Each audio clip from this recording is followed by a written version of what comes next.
Très bien. Comment fonctionnent les différents stockages à distance? D'accord, nous avons tous ces éléments, n'est-ce pas? Et chacun a sa fonction.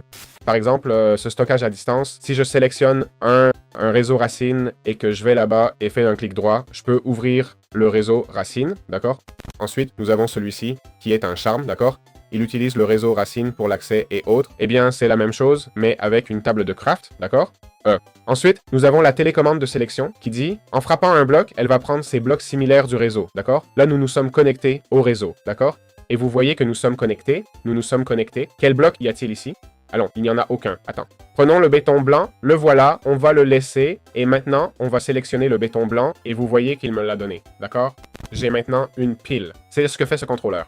Assez cassé, à mon avis. Ensuite, on a le collecteur à distance qui dit « Ramasse les objets seront collectés et déplacés vers le réseau. » D'accord? C'est-à-dire, si je le lis au réseau maintenant, il ne déplacera pas les objets, mais si je prends ce béton blanc, voilà, il l'emporte. Compris? Eh bien, intéressant. Ensuite, on a la télécommande de construction de réseau. Elle dit « Se lie à un réseau et à un bloc à construire. » D'accord? Alors, on lit ici, voyons, et ensuite on lirait à un bloc à construire. OK? Le problème, c'est que je crois avoir tellement de télécommandes activées que ça devient fou. Bon, et maintenant, comme vous voyez, j'ai sélectionné le béton blanc. OK?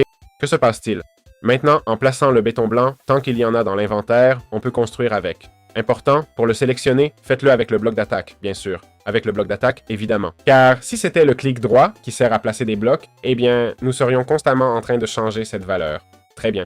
Et puis, d'autre part, nous avons le... Je ne sais pas s'il fait un clic droit maintenant. Ah non. Ensuite, nous avons l'Expanded Remote qui dit à utiliser uniquement dans des cas extrêmes ou quand l'échelle de l'interface, la résolution est extrêmement grande, d'accord? Et bon, je comprends que c'est simplement une télécommande plus, voilà, vous voyez, plus grande, d'accord? Donc, ça nous servirait à voir un peu plus ou à avoir un meilleur accès à la vue de l'inventaire. Dans ce cas, comme vous voyez, je ne le vois même pas, d'accord? Parce que, comme je l'ai dit, il faut agrandir un peu l'interface. Si ça vous intéresse vraiment, allons dans Options, puis dans Paramètres vidéo et Échelle de l'interface. Je crois qu'il faut la baisser, non? Voilà, voyons maintenant. Là, on a accès à tout l'inventaire, vous voyez? Donc, bon, ça peut être une autre façon de voir ces paramètres qui sont pour le moins intéressants. Alors, remettons-la à 3, c'est le mieux.